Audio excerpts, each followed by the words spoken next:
देखिए, कल के लेक्चर में अपन ने क्या देख लिया, अभी तक अपन ग्लोमेरुलर नेफ्राइटिस पढ़ रहे थे। और ग्लोमेरुलर नेफ्राइटिस को हमने समझा था कि हम इसको कहाँ कहाँ से समझ सकते हैं, कौन कौन सी ऐसी चीजें हैं जहाँ से हम इसको समझ सकते हैं। ठीक है, और इसके टाइप्स देख रहे थे अपन, ना। इसकी बायोप्सी के लेके देखा था, फिर हमने नेफ्रोटिक नेफ्राइटिक सिंड्रोम कैसे होते हैं उनको डिफरेंशिएट किया था,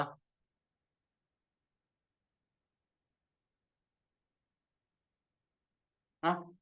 और इसके अलावा फिर हमने क्या देखा था, नेफ्राइटिक नेफ्रोटिक सिम्टम के बाद में मेम्ब्रेनस जीएन के बारे में बात की थी।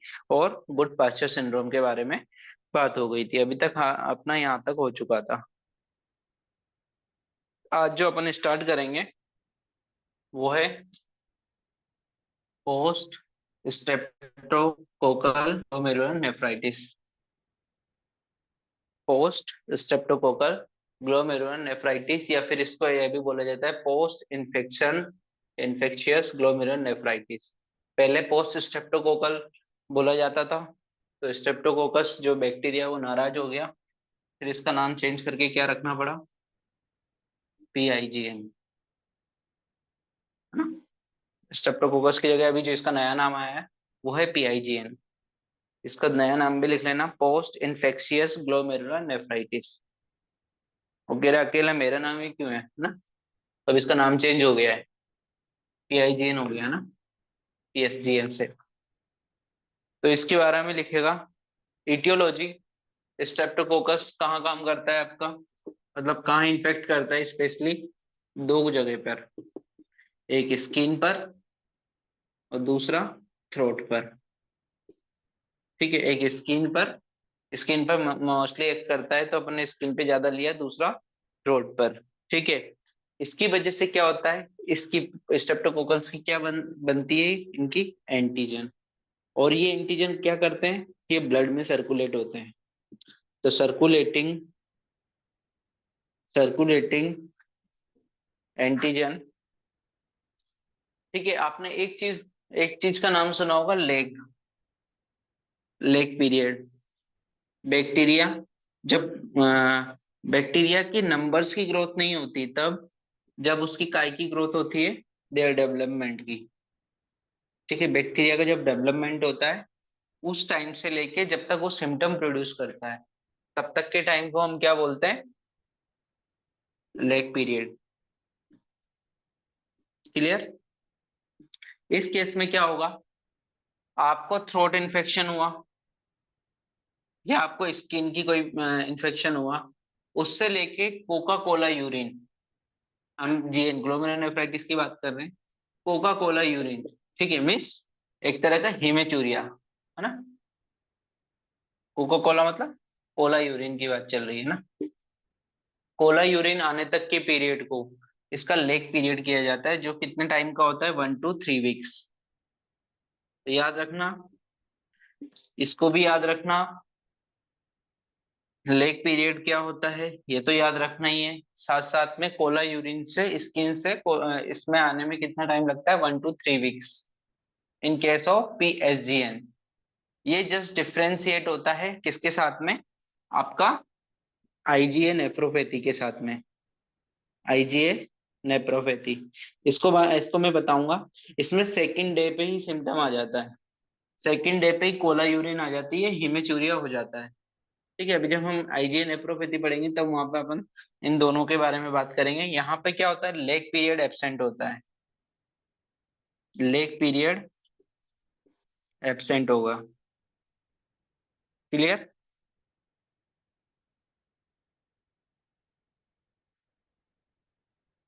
ठीक है, अब सीधी सी बात आपको समझ में आ गई होगी, जब हिमेचूरिया हो रहा है यहाँ पर, मीन्स प्रॉब्लम कहाँ पे आएगी, कहाँ पे आएगी प्रॉब्लम, सर वॉइस नहीं आ रही है। बेसमेंट।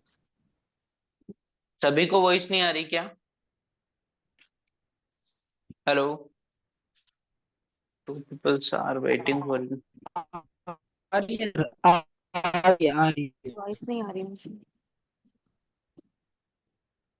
एक सेकेंड, अभी और भी लोग ज्वाइन कर रहे हैं, उनको भी कर लेने। डॉक्टर साधना आपको भी सर नहीं आ रही दोबारा वॉइस? ज्वाइन करके देखती हूँ। सर आ रही हाँ है। आप एक बार ज्वाइन करके देखिए, आ रही है ना हाँ। वॉइस? ओके। हाँ हाँ ठीक है। तो हम देख रहे थे पोस्ट स्ट्रेप्टोकोकल ग्लोमेरुलोनेफ्राइटिस, जिसका अब नाम चेंज होकर क्या हो गया है, पोस्ट इन्फेक्शियस ग्लोमेरुलोनेफ्राइटिस। इसमें हमने क्या देखा ना, कि इसमें थ्रोट या स्किन का इन्फेक्शन होता है इनिशियल कंडीशन में, और लास्ट में जाके कोला यूरिन देखने को मिलती है। कोला मतलब एक तरह का हीमेचूरिया, यानी कि रेड यूरिन देखने को मिलेगी। ठीक है। उसकी वजह से क्या, ये एक पीरियड होता है ना, लेग पीरियड आपने सुना होगा। बैक्टीरिया की ग्रोथ जब होती है, नंबर की नहीं, जब वो हैबिचुएटेड होता है उस पार्ट में, ठीक है, तो उसको हम बोलते हैं उसका लेग पीरियड। तो नंबर यहाँ पे क्या देखने को मिल रहा है, लेग पीरियड जो कितना होता है, 1 to 3 वीक्स। तो थ्रोट या स्किन इन्फेक्शन के 1 to 3 वीक्स आफ्टर अगर कोला यूरिन देखने को मिलती है, मीन्स दैट इज दी पीएसजीएन। अगर आपको स्किन या मतलब स्पेशली थ्रोट इन्फेक्शन के बाद में अगर सेकेंड डे ही आपको क्या देखने को मिल रहा है, या म्यूकोजल इन्फेक्शन के बाद में आईजीए नेफ्रोपैथी में देखने को मिलता है हीमेचूरिया सेकेंड डे के दिन, तो इसमें लेग पीरियड एब्सेंट होता है, इसमें लेग पीरियड प्रेजेंट होता है इन पीएसजीएन में। ठीक है। तो हम देख रहे थे यहाँ पर एटियोलॉजी में स्किन या थ्रोट इन्फेक्शन हुआ, उससे क्या हुआ, एंटीजन सर्कुलेट होने लगा ब्लड में। ठीक है।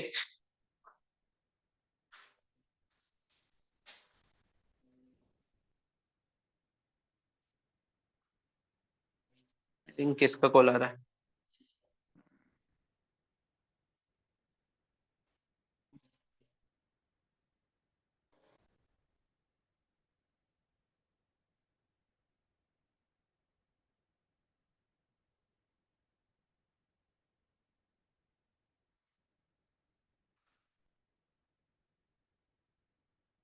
ठीक है। तो इसे हम क्या बोलते हैं यहाँ पर एटियोलॉजी में, हीमेचूरिया देखने को मिल रहा है, मीन्स यहाँ ऑटोमेटिकली क्या आने वाला है, सर मेरा कौन सा थोड़ा सा सिंड्रोम आएगा? गैप हो गया। आप जो बता रहे थे ना सिम्टम ऑन सेकेंड डे करके कुछ, वो बता दीजिए दोबारा से थोड़ा सा। हाँ ठीक है ठीक है। आवाज नहीं आ रही थी, दोबारा ज्वाइन की। ओके ओके ठीक है। देखिए मैं अभी बताऊंगा, आईजीएन एप्रोपैथी पढ़ेंगे ना तब उसमें हम देखेंगे, ये इसमें लेग डे एब्सेंट होता है। ठीक है, इसमें जो लेग पीरियड होता है वो एब्सेंट देखने को मिलता है, जबकि लेग पीरियड आपका कौन से में प्रेजेंट रहेगा, इन पोस्ट स्ट्रेप्टोकोकल ग्लोमेरुलोनेफ्राइटिस में। जो लेग पीरियड होता है इसका वो कितना होता है, 1 to 3 वीक्स। ठीक है, 1 to 3 वीक्स का इसका टाइम होता है। क्लियर?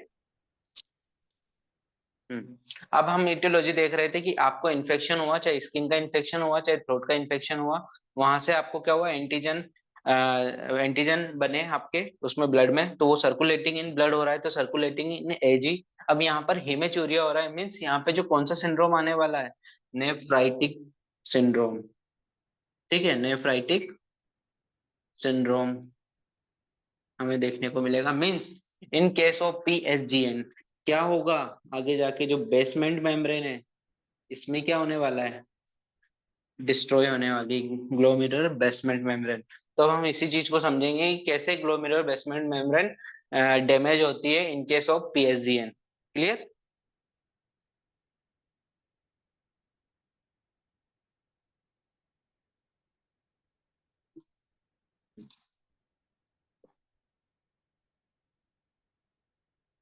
इसको लिखवाना पड़ेगा क्या शुरू से? एक बार देख लो ना, एक बार लिख लो, इटियोलॉजी में लिख लेना आपके Streptococcus infection specially skin and throat, फिर डैश करके लिख लेना या एरो बना के नीचे लिख लेना सर्कुलेटिंग एजी। सर्कुलेटिंग एजी के अंदर लिख लेना लेग 1 to 3 वीक्स, उसके अंदर लिखना will get planted on glomerulus, और 1 से 3 वीक्स के अंदर ये कहाँ जाकर प्लांटेड हो जाता है, ऑन दी ग्लोमेरुलस पे जाकर प्लांटेड हो जाएगा वही एंटीजन। ठीक है, एंड इम्यून रेस्पॉन्स, और हमें इम्यून रेस्पॉन्स देखने को मिलेगा, और उसकी वजह से क्या आएगा, नेफ्राइटिक सिंड्रोम। क्लियर? अगर किसी को अपर रेस्पिरेटरी इन्फेक्शन हुआ है, अगर किसी को अपर रेस्पिरेटरी इन्फेक्शन हुआ है, उसके 2 वीक्स आफ्टर या 1 to 3 वीक्स आफ्टर अगर हीमेचूरिया देखने को मिल रहा है, means this is the case of PSGN. अगर किसी को अपर रेस्पिरेटरी इन्फेक्शन हुआ है, उसके सेकेंड डे आपको कोला कलर यूरिन देखने को मिल रही है, हेमीचूरिया देखने को मिल रहा है, that is the case of IgA nephropathy. मैं इसको बढ़ाऊंगा अभी, है ना, इस नेक्स्ट अपना यही होने वाला है, आईजीए नेप्रोपैथी। क्लियर? अब डायग्राम से समझेंगे। डाइपेडेसिस का मतलब क्या होता है, किसी को पता है डाइपेडेसिस? डाइपेडेसिस का मतलब होता है जब भी, एक सेकेंड पहले ये बना, ये आपके पोडोसाइट्स, ये ग्लोमेरुलर बेसमेंट मेम्ब्रेन, ठीक है, और ये आपकी एंडोथेलियम, और ये फिनेस्ट्रेट, ठीक है, ये जीबीएम। अब क्या होगा, जो एंटीजन है ना, अपन ने एंटीजन के बारे में बात की है, ये एंटीजन,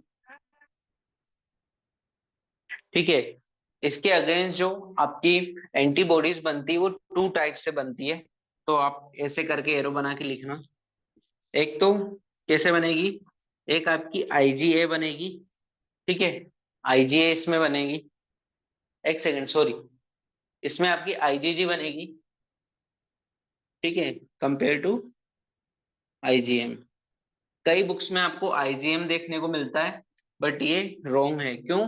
क्योंकि जब आप 1 to 3 वीक्स आफ्टर देखोगे, 1 to 3 वीक्स आफ्टर जब आपका लेग पीरियड कंप्लीट होता है, तो वहां पर जो एंटीबॉडीज प्रेजेंट होगी वो आईजीजी होती। क्यों? क्योंकि हमने इस बारे में डिस्कस किया हुआ है कि एक्यूट केसेस में हमें आईजीएम देखने को मिलती है, ठीक है, जबकि क्रोनिक केसेस में हमें आईजीजी देखने को मिलती। तो कंपेयर टू, ऐसा नहीं कि आईजीएम नहीं मिल सकती, मिल सकती है, बट आईजीजी ज्यादा मिलेगी, ठीक है। अगर आप बुक्स के अकॉर्डिंग जाओगे तो कई बुक्स में आईजीएम को ज्यादा बताया है और कई बुक्स में आईजीजी को बताया है, लेकिन ये मैं पर्सनली बोल लूं या फिर बुक्स के अकॉर्डिंग बोलूं तो आईजीजी ज्यादा होनी चाहिए। क्लियर? और ज्यादा होती भी है ना।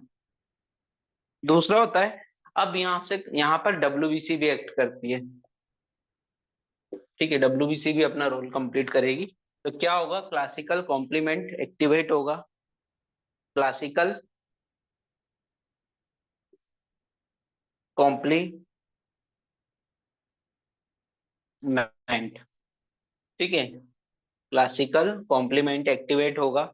उसकी वजह से क्या होगा, आपका जो C5A और C3A ये कॉम्प्लीमेंट निकलेंगे, ठीक है। अब यहाँ डाइपेडेसिस होता है। डाइपेडेसिस मतलब होता है कि कोई स्ट्रांगली फोर्सेस, मतलब जब डब्ल्यूबीसी जब कोई चीज के लिए स्ट्रांगली करती है, जब क्लासिकल कॉम्प्लीमेंट एक्टिवेट होता है मीन्स ये स्ट्रांगली वर्क करता है। तो ये क्या करेगा, ये आपकी ल्यूमेन है,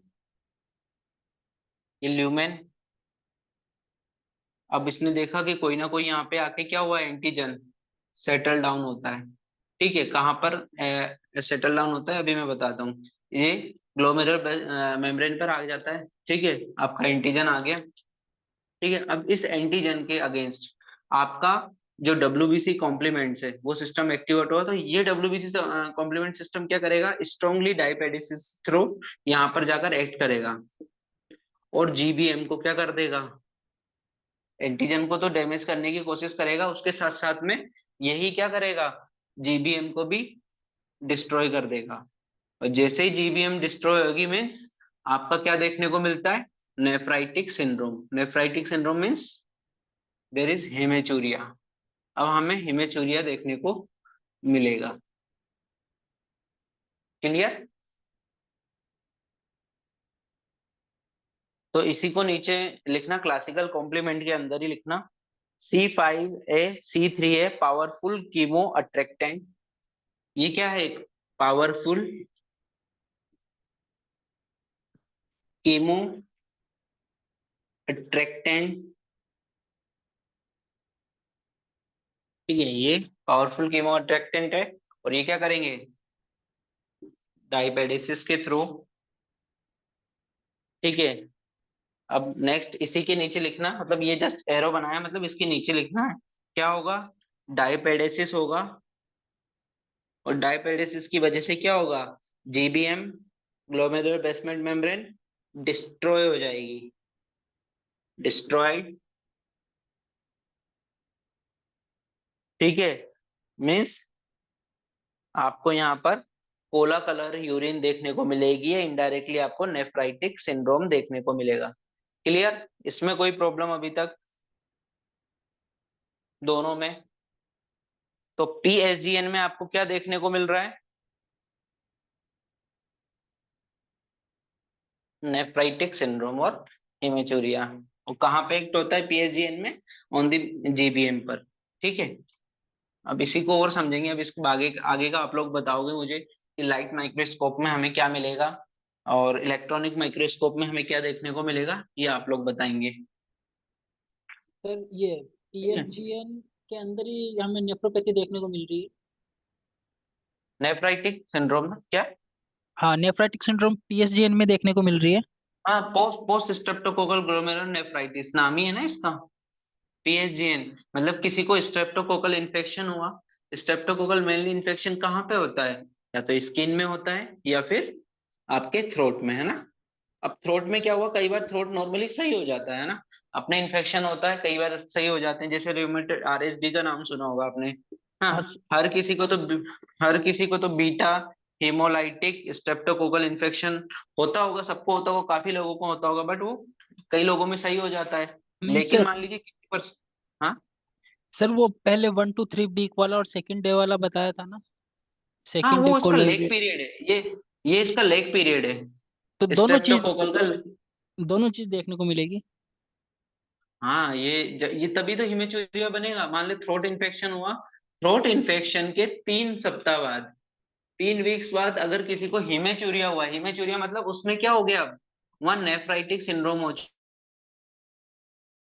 चुका है, वहां की जो ग्लोमेरुलर बेसमेंट मेम्ब्रेन है, ये 3 वीक के अंदर उसने क्या कर दिया, उसको डिस्ट्रॉय कर दिया है, ठीक है।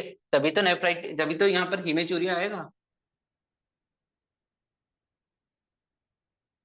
ये इसी का पार्ट है, अपन इसी के अंदर पढ़ रहे हैं। ये वाला एग्जांपल छोड़ो अभी ना।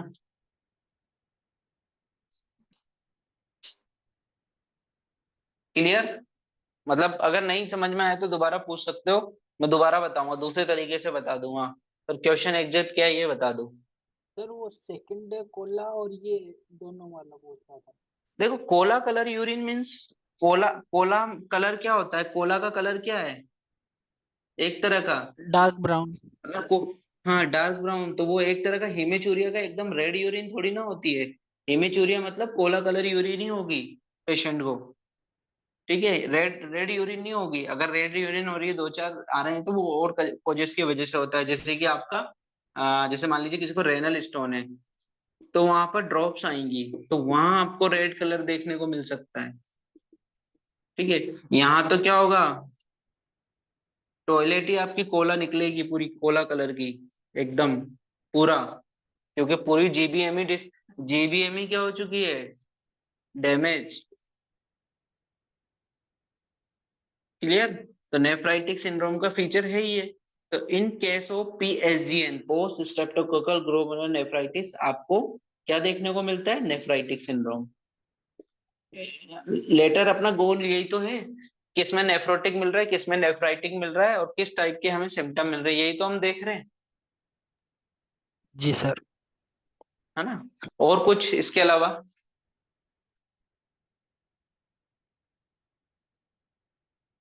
क्योंकि अभी हम सिम्टम्स की बात तो कर ही नहीं रहे, सिम्टम तो हम पीएम में पढ़ेंगे, सिम्टम्स वहाँ सिम्टम सिम्टम ही पढ़ने हैं अपन को, क्लिनिकल फीचर ही देखने हैं वहाँ, ये सब इटियोलॉजी के बारे में डिस्कस ही नहीं करेंगे।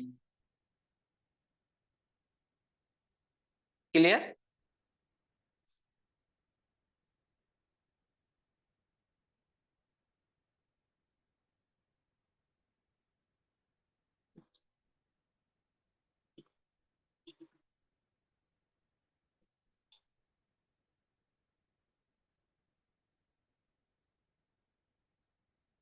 उसी का पार्ट है वो।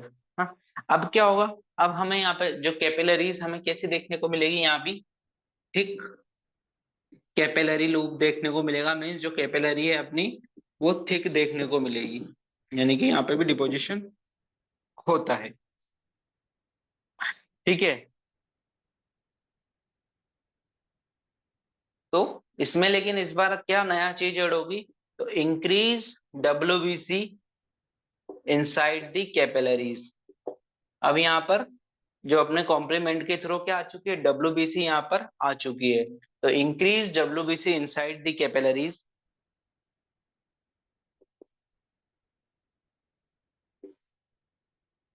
ठीक है, तो आपको यहाँ क्या देखने को मिलेगा, यहाँ कैपिलरी हाइपर सेल्युलरिटी देखने को मिलती है। कैपिलरी में क्या देखने को मिलेगी, मीन्स हाइपर सेल्युलरिटी, मतलब वहां पर सेल्स क्या हो चुकी है, ज्यादा, हाइपर सेल्युलरिटी।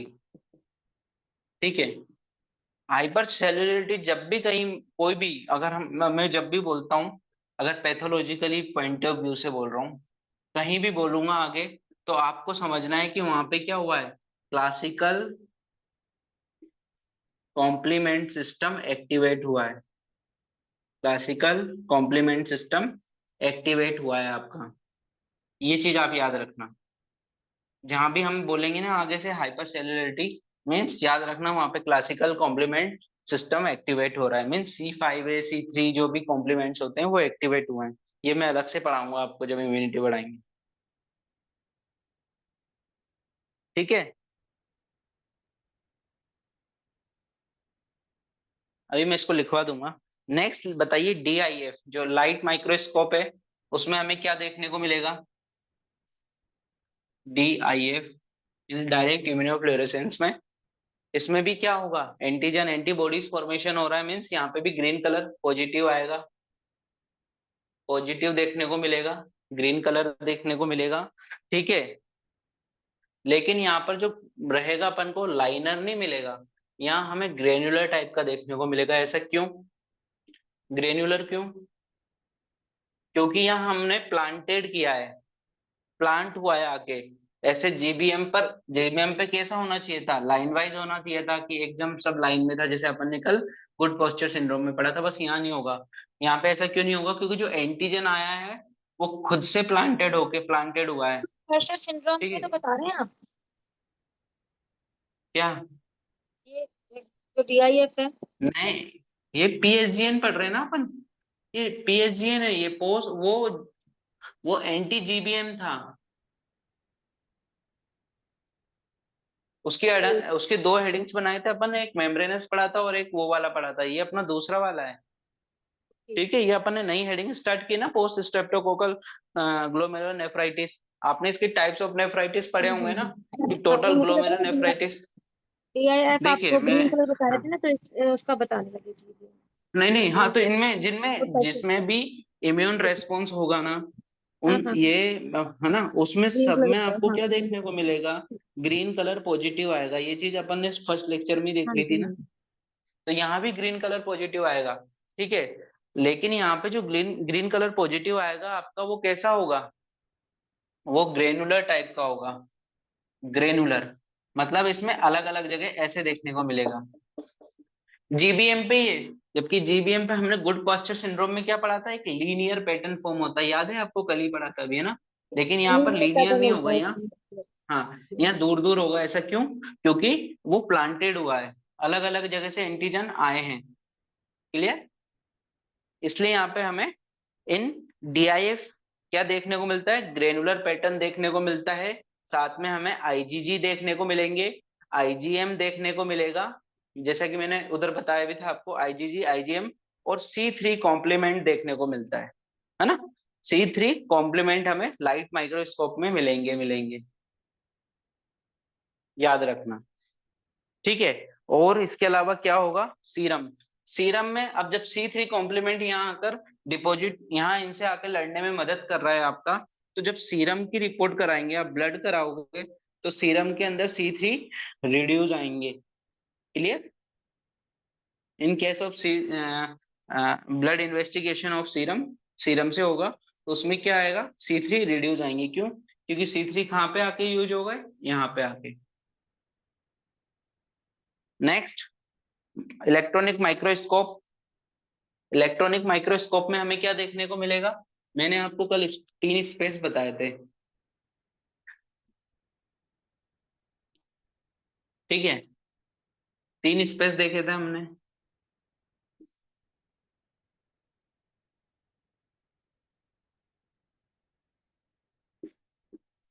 इस स्पेस को हमने क्या नाम दिया था? सब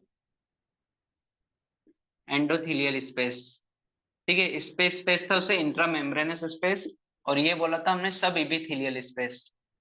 ठीक है, तो इलेक्ट्रॉनिक माइक्रोस्कोप के अंदर, ईएम के अंदर हमें क्या देखने को मिलेगा? यहाँ पर हमें सब इपिथेलियल डिपॉजिट देखने को मिलेगा ना। इस केस में जो जीबीएम पर क्या हुआ है? अटैक हुआ है, IgA nephropathy complement system disturb हुआ है, तो यहाँ आकर डिपोजिशन होता है। ठीक है, तो इसमें हमें सब इपिथेलियल स्पेस में हमें डिपोजिशन देखने को मिलता है इन केस ऑफ इलेक्ट्रॉनिक माइक्रोस्कोप। तो अब इसको मैं लिखवा रहा हूँ, एक बार पूरा लिख लो इसको ना। तो ईटियोलॉजी, पैथोलॉजी में क्या हो गया इसके? तो पैथोलॉजी में आपके दो सिस्टम एक्टिवेट होंगे एंटीजन के, इस एंटीजन के अगेंस्ट। एक तो क्या होगा? एक तो आईजीजी एक्टिवेट होगी और आईजीएम एक्टिवेट होगा, लेकिन आईजीआर मोर ज्यादा हमें देखने को मिलती है। दूसरा होता है आपका कॉम्प्लीमेंट सिस्टम। कॉम्प्लीमेंट सिस्टम में भी क्या? C3A और C5A एक्टिवेट होता है। They are more powerful chemoattractant, और ये क्या करेंगे? डाइपेडेसिस के थ्रू ये जीबीएम को क्या कर देंगे? इसको मारने के चक्कर में डिस्ट्रॉय कर देंगे, और ये डिस्ट्रॉय करके क्या हो जाएगा? जीबीएम का डिस्ट्रक्शन मतलब नेफ्राइटिक सिंड्रोम और हिमेचूरिया। क्लियर? ठीक है, और माइक्रोस्कोप में हमें क्या देखने को मिलता है? थिक जो कैपिलरी थी, वो थिक कैपिलरी लूप देखने को मिलेगा। उस केस में हमें यहाँ पे ग्रेन्युलर टाइप का डिपोजिशन देखने को मिलता है। ठीक है, जिसमें आईजीजी, आईजीएम और C3 कॉम्प्लीमेंट रहेंगे। जबकि सीरम के टेस्ट में क्या आ जाएगा? सीरम के टेस्ट में आपका C3 लेवल रिड्यूस आएगा। क्यों? क्योंकि यहाँ पर यूज में आ गया वो। दूसरा क्या होगा? इलेक्ट्रॉनिक माइक्रोस्कोप में हमें सब इपिथेलियल डिपॉजिट देखने को मिलते हैं। तो ये सब है, आप लिख लेना इसमें।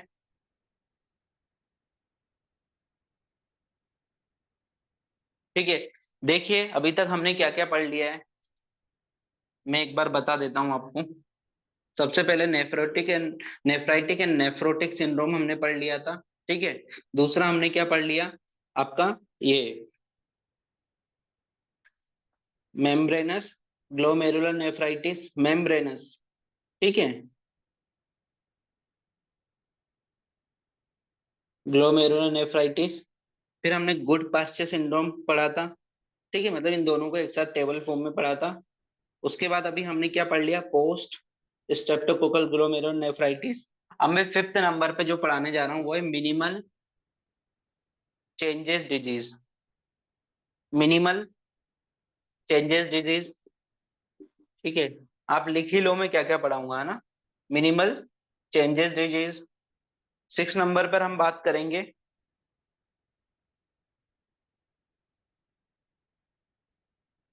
IgA nephropathy. IgA nephropathy.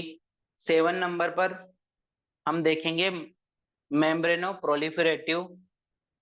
7 number पर मेम्ब्रेनस प्रोलिफरेटिव ग्लोमेरुलर नेफ्राइटिस। ये और ये अलग है ना, इससे कंफ्यूज मत कर लेना। एमपीजीएन अलग है और एमजीएन अलग है। 8वें नंबर पर, ठीक है, हम देखेंगे rapidly progressive glomerular nephritis. Rapidly progressively glomerular nephritis. ठीक है, 9th नंबर पे देखेंगे focal segmental glomerular glomerular sclerosis. Focal segmental glomerular sclerosis. Focal segmental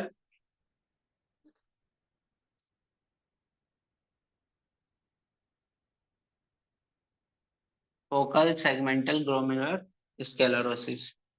तो ये अपने टोटल 9 अपन पढ़ना है, अपन को 9, जिनमें से अभी तक अपनी हो चुकी है एक ये नेफ्राइटिक नेफ्रोटिक सिंड्रोम देख लिया हमने। इसमें अंदर देखने membranous glomerulonephritis, Goodpasture syndrome, post streptococcal glomerulonephritis. अब अपना जो नेक्स्ट आ रहा है वो 5th नंबर पे, वो है minimal changes disease. Minimal changes disease. देखिए इसके अंदर लिखिए मोस्ट कॉमन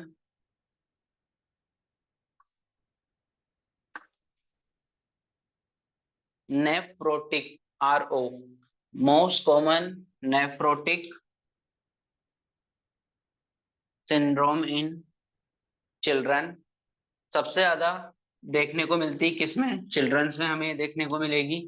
तो लिखो most common cause of nephrotic syndrome in children. Second line nephrotic हो रहा है मीन्स इसमें ऑटोमेटिकली क्या है? RO। RO अपन ने क्या बताया था? Protein urea. हमें यहाँ सिलेक्टिवली प्रोटीन यूरिया देखने को मिलेगा। मीन्स ये क्या है? नेफ्रोटिक सिंड्रोम की डिजीज है। ठीक है। साथ में हमें पेशेंट में क्या देखने को मिलता है? पेरी ऑर्बिटल इडिमा और फेशियल पफिनेस। पे पेरी ऑर्बिटल इडिमा और फेशियल पफिनेस। जैसा कि मैंने कल एक डायग्राम आप लोगों को सेंड किया हुआ है, ग्रुप पे डाला हुआ था एक फीमेल का, तो उसमें देखने को मिल रहा होगा ना, पेरी ऑर्बिटल इडिमा देखने को मिल रहा है, साथ में फेशियल पफिनेस देखने को मिल रही है। तो वो कहाँ से आ रही है आपकी? ड्यू टू प्रोटीन यूरिया की वजह से। क्यों? क्योंकि यहाँ पर ऑनकोटिक प्रेशर क्या होता है, जो कोलोइड ऑस्मोटिक प्रेशर है वो अल्टर्ड हो जाता है ना, उसकी वजह से फेशियल पफिनेस और पेरी ऑर्बिटल इडिमा हमें पेशेंट में देखने को मिलेगा। ठीक है। और जब आप यूरिन एग्जामिनेशन कराओगे इन मिनिमल चेंजेस डिजीज के अंदर, तो आपको प्रोटीन यूरिया, उसमें प्रोटीन या एल्ब्यूमिन देखने को मिलता है। ठीक है। तो इन सब सिम्टम के बेसिस पर आप उसको क्या डायग्नोसिस कर सकते हो? Minimal changes disease. ठीक है। डायग्नोसिस, इसका जो डायग्नोसिस है वो पूरा क्लिनिकली बेस्ड होता है, और इसका जो ट्रीटमेंट होता है वो टोटली टोटली ऑन स्टेरॉइड्स। अगर आप पेशेंट को स्टेरॉइड दोगे, 7 दिन में उसकी पूरी स्वेलिंग चली जाती है, सब कुछ, पेशेंट एकदम सही हो जाता है, एकदम पूरा सही हो जाता है। ठीक है, 7 दिन के अंदर अंदर। ठीक है, बच्चा पूरा एकदम क्लियर। ठीक है, मतलब ऐसा पेट्रियार्की लगता क्यों है। होता है, धोखा क्यों? हाँ, अभी इसकी एटियोलॉजी लिखेंगे ना अपन। अब इसकी एटियोलॉजी में लिखिए, upper respiratory tract infection, upper respiratory tract infection. Second लिखिए एलर्जी, सेकंड एलर्जी या HLA, एटोपी HLA, ATOP, ATOPY, एटोपी HLA। HLA की फुल फॉर्म लिख लेना, ह्यूमन ल्यूकोसाइड एंटीजन। ठीक है, जेनेटिकली होता है ना। अब ये किसमें है एलर्जी? तो अब ये चल क्यों नहीं रहा? सेकंड, है ना। तो पहला हो गया अपर URTI, सेकंड हो गया एलर्जी, तीसरे नंबर पे लिखिए ड्रग्स, फोर्थ पर वैक्सीन, फोर्थ पर वैक्सीन, फिफ्थ पे लिखना हॉजकिंग लिम्फोमा। इसको मार्क कर लेना, हॉजकिंग लिम्फोमा को। ठीक है, हॉजकिंग लिम्फोमा को मार्क कर लेना। उसके बाद एक नोट डालिए, एक नोट में लिखिए रोबिन सेज, सर नोट्स का दोबारा रोबिन सेज बताइए। क्या? रॉबिन सेल्स का नाम क्या रोबिन, बता रहे हैं? रोबिन्स की बुक है ना, बुक्स की रोबिन बुक का रॉबिन है से ये। अच्छा सेल बोल हाँ, है ना, बुक्स का नाम बता रहा हूँ, तो उसके राइटर है रोबिन। ठीक है, देखिए, जब नेफ्रोटिक सिंड्रोम होता है मीन्स फिल्ट्रेशन बैरियर का कौन सा पार्ट डैमेज हुआ है? नेफ्रोटिक सिंड्रोम में क्या डैमेज होता है? फोटोसाइट्स। पोडोसाइट्स या फूड प्रोसेस, हम इसको क्या बोलते हैं? पोडोसाइट्स या फूड प्रोसेस के नाम से जानते हैं, फूड प्रोसेस या पोडोसाइट्स। तो हम अब लिख रहे हैं, इनमें क्या होता है? इनका डैमेज होता है, तब जाके प्रोटीन बाहर आता है यूरिन में, तो इसे हम प्रोटीन यूरिया कह देते हैं। क्लियर? तो अब रोबिन का नोट लिखिए, रोबिन क्या बोलते हैं? रोबिन से I don't know what happened, I don't know what happened, but it destroy the food process, but it destroy the food process. ठीक है, देखिए डॉक्टर रॉबिन कहते हैं कि मुझे भी नहीं पता है कि इसमें हुआ क्या है, बस इतना पता है कि मिनिमल चेन डिजीज में क्या हो गए, फूड प्रोसेस या पोडोसाइट क्या हो गए, डिस्ट्रॉय हो गए हैं, और उसकी वजह से हमें नेफ्रोटिक सिंड्रोम देखने को मिल रहा है और सिलेक्टिवली प्रोटीनयूरिया देखने को मिलता है। ये मोस्ट कॉमनली किन में देखने को मिलता है, चिल्ड्रन में देखने को मिलता है। और अगर हम इसके लिए स्टेरॉइड्स देंगे तो ये पेशेंट सही हो जाता है। बस दैट्स इट, यही लिखा है इसमें, और कुछ नहीं लिखा। मतलब रॉबिन भी खुद कह रहे हैं कि मुझे भी नहीं पता ऐसा क्यों हो रहा है। क्लियर? एनी डाउट इसके रिगार्डिंग?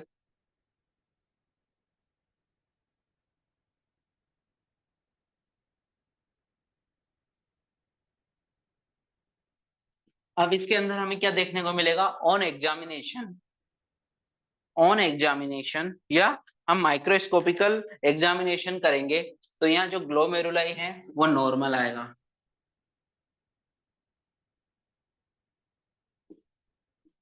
ठीक है, नॉर्मल। अब ऐसा क्यों है तो हमें भी नहीं पता क्यों है। ठीक है। दूसरा, हाँ, इसमें एक चीज देखने को मिलती है, जब भी आपका प्रोटीन यूरिया होता है कोई भी नेफ्राइटिस के केस में, जब भी नेफ्रोटिक सिंड्रोम होता है, नेफ्रोटिक है ना, तो उसमें प्रोटीन यूरिया होगा। तो उस केस में पीसीटी में क्या देखने को मिलता है, फैट री पीसीटी रीएब्जॉर्ब करती है फैट को। ठीक है, पीसीटी रीएब्जॉर्ब फैट। ठीक है, जिसकी वजह से क्या होता है, यहाँ पर आपको क्या देखने को मिलेगा, लाइपोइड, लाइपोइड नेफ्रोसिस देखने को मिलता है, लाइपोइड नेफ्रोसिस। और ये सारे प्रोटीन यूरिया के केस में होगा, मतलब जहां जहां पे भी आपने देखने को मिलता है। क्यों? क्योंकि फैट का रीएब्जॉर्प्शन की वजह से वो फैट क्या होने लगता है, उसी में जाकर डिपॉजिट होने लगता है। तो उसे हम क्या बोलते हैं, लाइपोइड नेफ्रोसिस। क्लियर? तो ये फीचर हमें यहाँ पे देखने को मिलता है।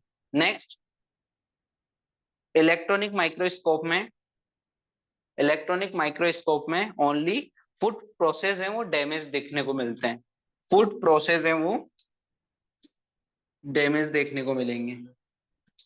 तो ये है आपकी मिनिमल चेस्ट डिजीज। क्लियर? अभी टाइम क्या हो गया?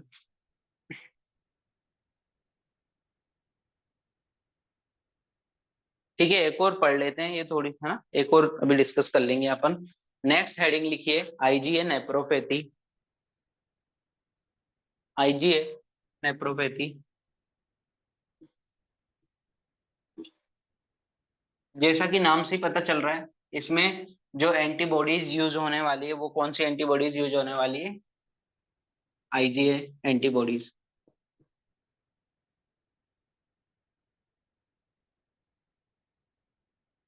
ठीक है, एक सेकेंड।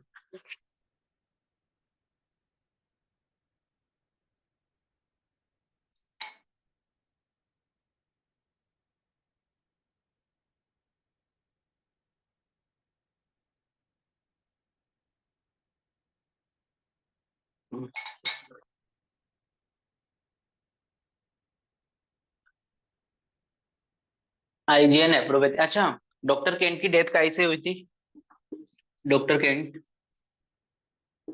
किसी को पता है? डॉक्टर जेटी केंट की बात कर रहे हैं, brides doctor disease, James bright disease. कौन सी? ब्राइट्स डिजीज, अच्छा, क्या होता है ब्राइट डिजीज? ब्राइट डिजीज इसको ही कहते हैं nephrotic syndrome. Bright disease also भी known as a glomerular nephritis या नेफ्राइटिस के नाम से पुराना नाम है, जिसे किसने खोजा था, डॉक्टर रिचर्ड ब्राइट ने, रिचर्ड ब्राइट ने खोजा था। और उन्हीं के नाम पर इस डिजीज का नाम रखा गया, जिसे बाद में जाके चेंज कर दिया गया, नेफ्राइटिस या ग्लोमेरुलर नेफ्राइटिस बोलने लग गए। क्लियर? तो ये पॉइंट याद रखना। इट्स मतलब ऐसा कहीं पूछेंगे नहीं, इसके बारे में पूछेंगे बस कि डॉक्टर केन की डेथ कहाँ से, किसने, मतलब किस डिजीज से हुई थी, बस। ठीक है, बट इसके बारे में आपको पता होना चाहिए। दूसरी चीज, आईजीए नेफ्रोपैथी को एक और नाम से जाना जाता है, बर्गर डिजीज के नाम से, बर्गर डिजीज,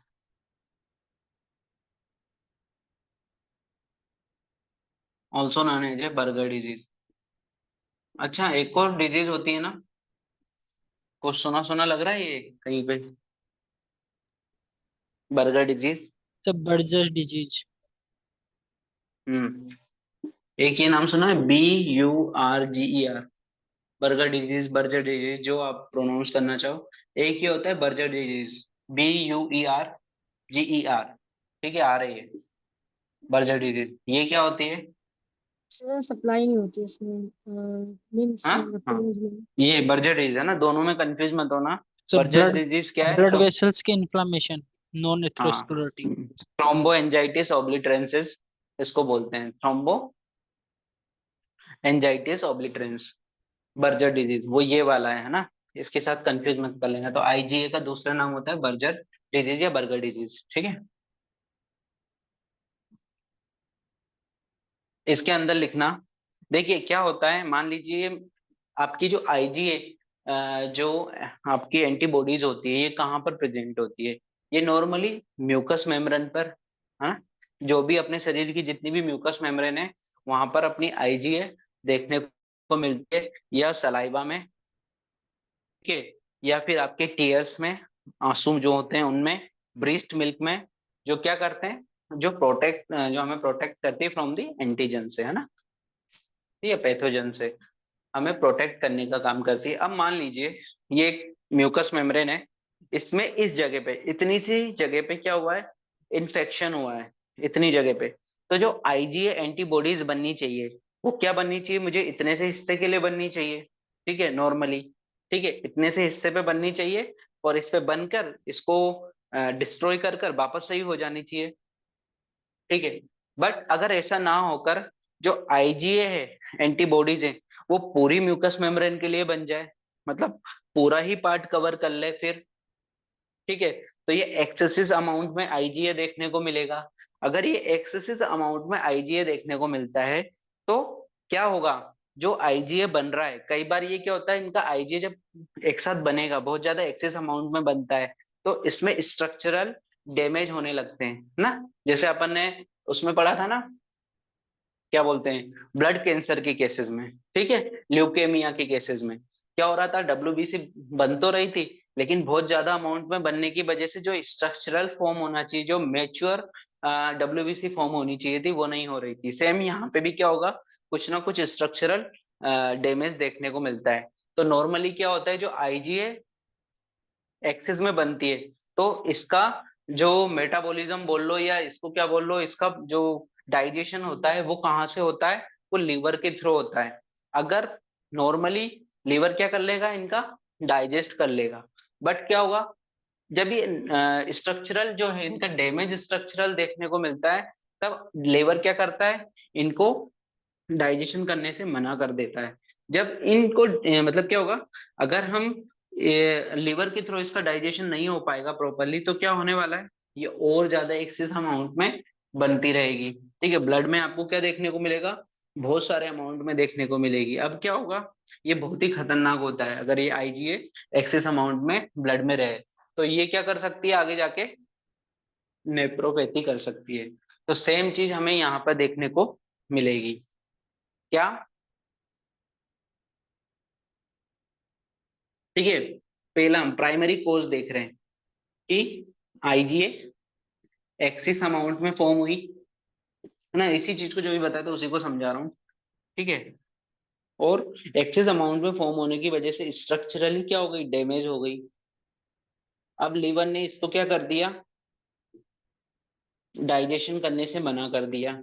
अगर लीवर इसका डाइजेशन नहीं करेगा, तो और एक्सेसिव अमाउंट में ये हमें देखने को मिलेगी, मीन्स अब और क्या होगा, और IgA प्रोड्यूस होगी, और ये IgA क्या करेगी, अगर एक्सेस अमाउंट में प्रोड्यूस होती है, तो बॉडी के लिए खतरनाक है। उनमें से एक खतरा क्या देखने को मिलता है, ग्लोमेरुलर नेफ्राइटिस का, ठीक है।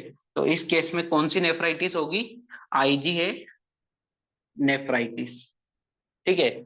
सेकंड कोज क्या हो, ये दूसरा कारण, ऑटो इम्यून डिसऑर्डर हुआ। हाँ, ये ऑटो इम्यून में ही आएगी, है ना, ठीक है, ऑटो इम्यून डिसऑर्डर ही है ये, है ना। जहां पर भी इम्यून रेस्पॉन्स आ रहा है ना, इम्यून रेस्पॉन्स देखने को मिल रहा है आपको, वहां पर आपका ऑटो इम्यून ज्यादातर केस में देखने को मिलेगा। ठीक है, ये भी ऑटो इम्यून मतलब आगे जाके फॉर्म करेगी। अब क्या हो रहा है, सेकंड कोज इसी में, ये सेकेंडरी कोज होगा। सेकेंडरी कोज आपका लीवर फेलियर के केस में। अब यहाँ पर क्या हुआ है सेकेंडरी कोज में, ये याद रखना, आईजीए एक्सेसिव अमाउंट में बन नहीं रही है। आईजीए का जो डाइजेशन होना था वो नहीं हो पाएगा। क्यों? क्योंकि लीवर ही डैमेज है। लीवर डैमेज होने की वजह से फिर क्या होगा, सेकेंडरी कोज है ये, आईजीए एक्सेस होगा। और आपको लीवर फेलियर के पेशेंट में क्या देखने को मिल सकती है, आईजीए नेफ्रोपैथी। क्लियर, समझ में आई मेरी बात? दोनों कोच, दोनों केस अलग हैं, लेकिन दोनों एक दूसरे से मिलते हुए हैं। क्लियर? तो अब इसी को हम लिखेंगे। ठीक है, टोटल जो होती है, आपने देखा होगा ना, जो हाइपर सेंसिटिव रिएक्शन होती है, आईजीए करती है, आईजीडी करती है, आईजीजी करती है, आईजीजी एम के थ्रू होता है ना, आईजीई होती है जो हमें एलर्जिक कंडीशन में से हम प्राइमरी जो फर्स्ट हाइपर सेंसिटिविटी देखने को मिलती है, या जिसे फर्स्ट रेस्पॉन्स देखने को मिलता है, वो आईजीई के थ्रू होता है। ये मतलब टाइप्स ऑफ इम्यूनिटी के हमने टाइप्स बताई। हम इम्यूनिटी पढ़ाऊंगा मैं दोबारा से, वैसे पढ़ाया हुआ है मैंने, पर इसको मैं दोबारा से पढ़ाऊंगा, है ना, तब इसको फिर से बताऊंगा। तो लिखना, आईजीए नेफ्रोपैथी के अंदर पहली लाइन लिखिए, it is also known as a Berger disease या बर्गर डिजीज। ठीक है, दूसरा, it is the most common nephropathy in the world. अगर चिल्ड्रन के केस में अगर कोई पूछे तो मोस्ट कॉमन ग्लोमेरुलर नेफ्राइटिस, तो आपका आंसर क्या होगा, कौन सी थी, मिनिमल चेंजेस डिजीज। ठीक है, लेकिन अगर आपसे कोई पूछे इन दी वर्ल्ड कौन सी है, तो आपका आंसर होगा आईजीए नेफ्रोपैथी। इसके पीछे का कारण बताऊंगा ऐसा क्यों।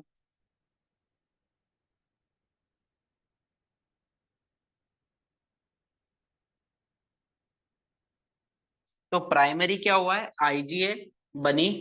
ठीक है, आईजीए बनी किसके अगेंस्ट, कोई भी म्यूकोजल इन्फेक्शन हो गया, मान लो म्यूकोसा में क्या हो गया, कोई भी इन्फेक्शन आ गया, तो उसके अगेंस्ट आईजीए एंटीबॉडीज फॉर्म होती है।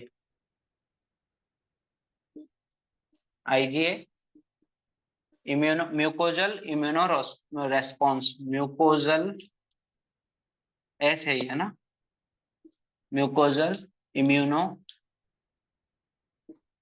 Response.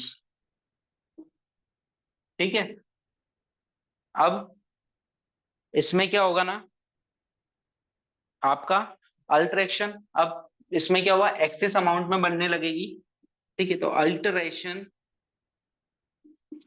In IgA structure, alteration in IgA structure,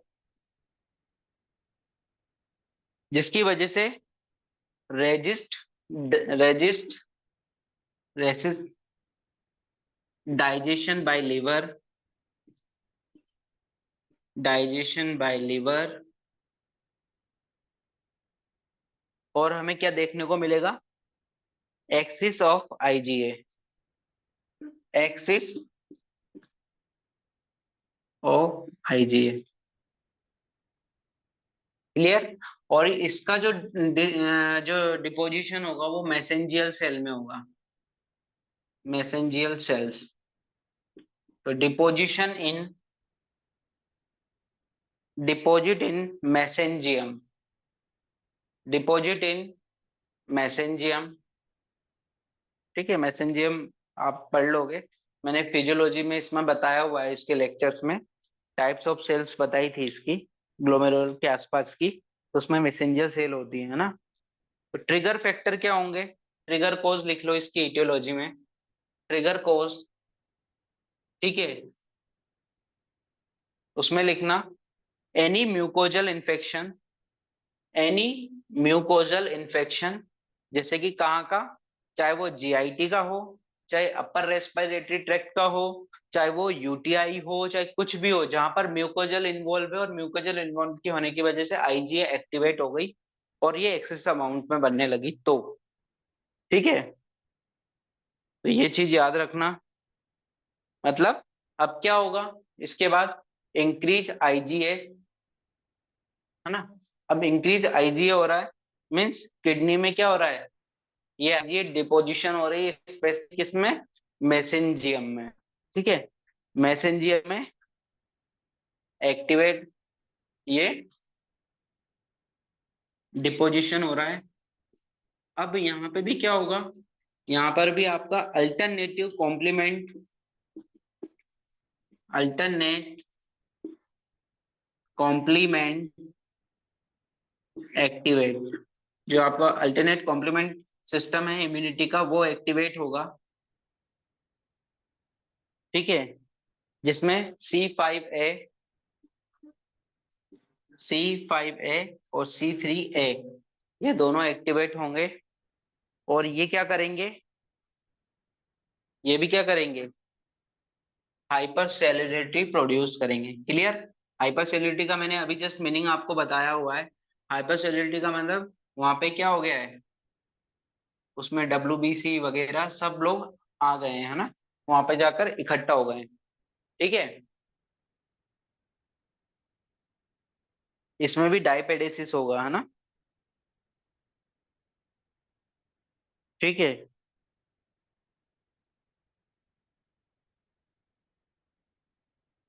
clear. अभी मैं इसके बारे में तो लिखे, अब इसमें क्या होगा, मैं इसको थोड़ा डायग्रामेटिक समझाता हूँ एक चीज इसमें। ठीक है, देखिए ये मैसेंजियल सेल है, ये मैसेंजियल है ना, ये इधर ऐसे मैसेंजियम है, इसमें आईजी आके डिपॉजिट हो गई।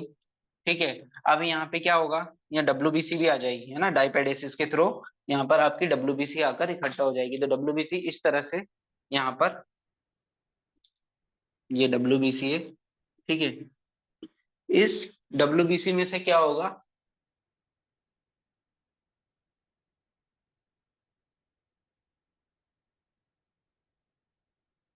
ये WBC में से जो C3 है, C5 है, वो यहाँ पर आकर इस IgA के साथ में हमें देखने को मिलेंगे।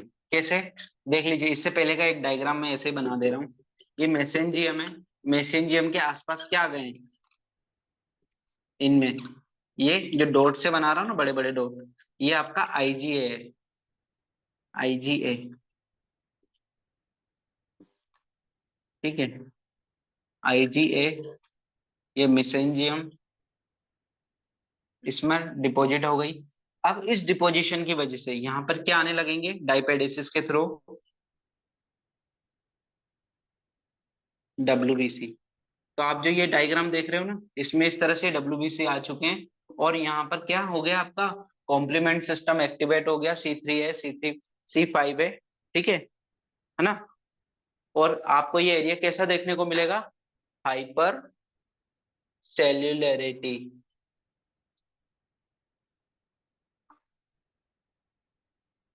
ठीक है, इसकी वजह से दो चीज होगी, एक तो हाइपर सेल्यूलरिटी देखने को मिलेगी, और दूसरा होता है मैसेंजियल वाइडनिंग। मैसेंजियल जो ऐसी थी वो अब ऐसी हो जाएगी, क्यों, क्योंकि यहाँ पर WBC C3 है, C5 है, कॉम्प्लीमेंट हो गया, यहाँ पर IgA भी है, तो ये मैसेंजियल वाइडनिंग देखने को मिलती है। तो हमें लाइट माइक्रोस्कोप में ये टू फीचर्स फाइंड होंगे इसमें। क्लियर। ठीक है, तो इसमें लिखना है इसके अंदर, इसमें next line, activate alternate complement cascade के बाद लिख रहे थे हम, activate alternative complement like C5a और C3a। उसकी वजह से क्या होता है, जो WBC move towards the, WBC to moves toward the mesangium, और माइक्रोस्कोपिक फाइंडिंग में हमें क्या देखने को मिलेगा, मैसेंजियल हाइपर सेल्यूलरिटी एंड साथ में मैसेंजियल वाइडनिंग देखने को मिलेगी। ठीक है, मैसेंजियल वाइडनिंग। ठीक है, और डायपेडेसिस की वजह से क्या होगा, यहाँ पर भी GBM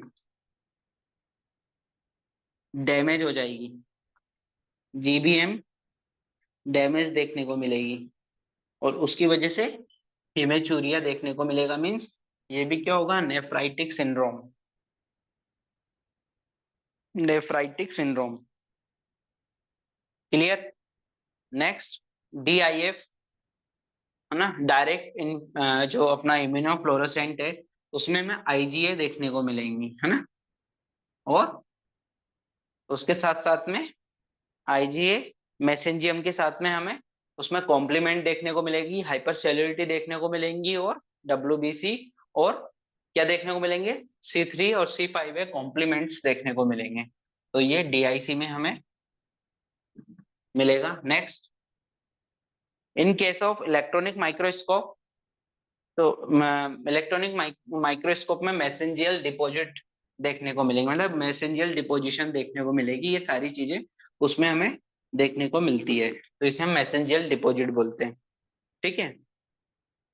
क्लू, इसका एक क्लिनिकल फीचर है, वो हमें देखने को मिलेगा, जिससे हम इसको इजीली पहचान सकते हैं। पेशेंट को अगर हेमेचूरिया हो रहा है तो आप इसको इजीली केवल पेशेंट के एक सिम्टम बताने के बेसिस पे आप इसको डायग्नोसिस कर सकते हो कि जो हेमेचूरिया होता है वो रिकरेंट, मतलब कि सही हो जाएगा, फिर उसके कुछ दिन बाद फिर से होने लगता है। तो रिकरेंट हेमेचूरिया हमें देखने को मिलेगा, कुछ दिन के लिए सही हो जाएगा, कुछ दिन बाद वापस आ जाएगा। ऐसा क्यों होता है?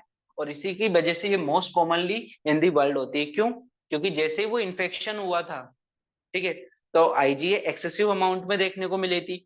जैसे जैसे वो इन्फेक्शन सही होगा, आईजीए ऑटोमेटिकली कम होने लगेगी। ठीक है, स्ट्रक्चर भी उसके कम होने लगेंगे। ठीक है, नॉर्मली वो वापस से कम होने लगती है, तो हमें क्या देखने को मिलेगा, पेशेंट सही हो जाएगा ऑटोमेटिक। लेकिन क्या होगा, कुछ समय बाद फिर से उसको कोई म्यूकोजल इन्फेक्शन होगा, सेम कंडीशन फिर से दोहराई जाएगी, फिर से उसको मैसेंजियल डिपोजिशन देखने को मिलेगा, जीबीएम का डिस्टरबेंस देखने को मिलेगा, फिर से कुछ दिन बाद सही हो जाता है। तो इस टाइप के पेशेंट हमें मोस्ट कॉमनली देखने को मिलते हैं। तो इसीलिए it is the most commonly nephropathy in the world बोला जाता है इसको। क्लियर? अब सेकेंडरी कोज को लिखना है क्या, तो सेकेंडरी भी लिख सकते हो आप। सेकेंडरी ये कहाँ से होती है, तो secondary IgA nephropathy due to the liver failure. अब आपका किसी पेशेंट का क्या हो गया, लीवर ही फेलियर हो गया है, तो उस केस में आईजीए क्या होगा, डाइजेशन ही नहीं होगा, रेजिस्टेंस हो जाएगा। तो लीवर लीवर फेलियर की वजह से उसमें एक्सिस ऑफ आईजीए देखने को मिलेगा, और आगे जाके वो क्या करेगा, डिपॉजिट इन मैसेंजियम में जाके डिपॉजिट होगी। तो इसी कंडीशन को हम क्या बोल देते हैं, आईजीए नेफ्रोपैथी। क्लियर? अब मैंने आप लोगों के साथ में एक फोटो शेयर किया आज। हेलो? सर हाँ, एक फोटो शेयर की हुई है, देखिए वो मैं फोटो देखिए, देखिए ये तो क्लियर हो गया कि ये भी इम्यून रेस्पॉन्स वाली है, तो इसमें ग्रीन कलर पॉजिटिव आएगा। ठीक है, लेकिन जो ग्रीन कलर पॉजिटिव आ रहा है आपका,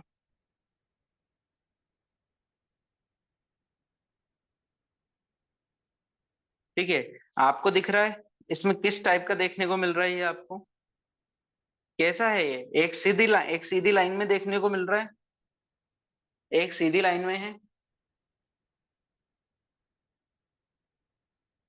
ठीक है, देखिए एकदम लीनियर जैसा ही पैटर्न बन रहा है यहाँ पे भी, है ना, बन रहा है कि नहीं?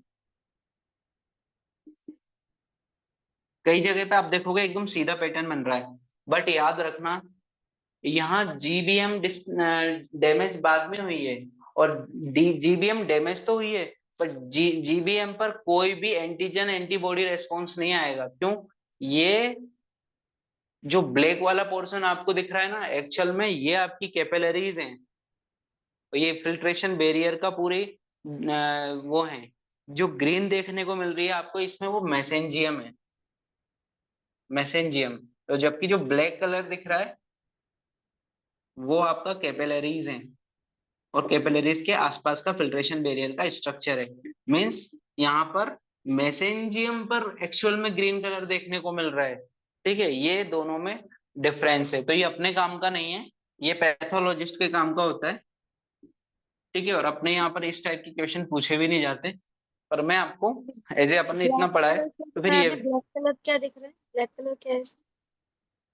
ब्लैक कलर में जो अभी तक अपन पिछली वाली में जो अपन ने लीनियर और ग्रेन्युलर में पढ़ के आए थे ना, ग्रेन्युलर, ठीक है, वहां पर जो ग्रेन्युलर में पोडोसाइट्स पर जाकर फॉर्म हो रहा था, लीनियर में जीबीएम पर, तो जीबीएम पर ग्रीन कलर बन रहा था यहाँ पे, लेकिन यहाँ पे वो जीबीएम वगैरह पे ग्रीन कलर नहीं है, यहाँ पे मेसेंजियम पे ग्रीन कलर है।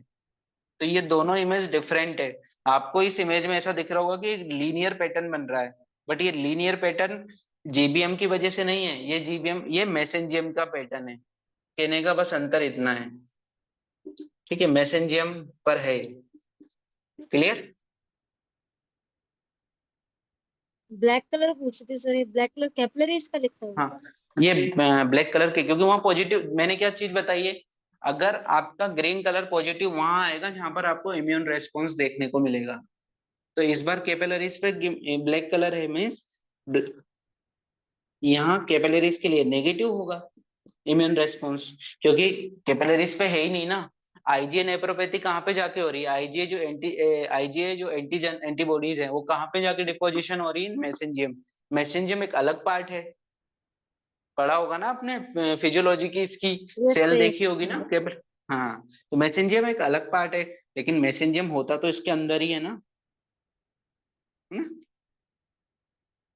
जैसे मान लीजिए कैपिलरीज हैं, जो ग्रीन कलर इसमें आना चाहिए था, इसमें ना आकर इसके आसपास आएगा। ये कैपिलरीज के आसपास, ये जहाँ जहाँ पे मेसेंजियम होगी वहां पर इस तरह से ये ग्रीन कलर आ जाएगा। मीन्स ये मेसेंजियम है, जैसे कि मैं इससे बना के बताता हूँ। ये इस तरह का आपको लाइनिंग कलर दिख रही है ऐसे, ये तो ये जहाँ पे ग्रीन कलर आ रहा है इन आईजीएन एप्रोपैथी, मीन्स ये मेसेंजियम है, ठीक है। और ये ब्लैक कलर, ये जो मतलब ब्लैंक है या ब्लैक कलर आ रहा है, मीन्स ये आपकी कैपिलरीज और उसके स्ट्रक्चर्स हैं। क्लियर? बहुत है इस पे डिस्कशन ना।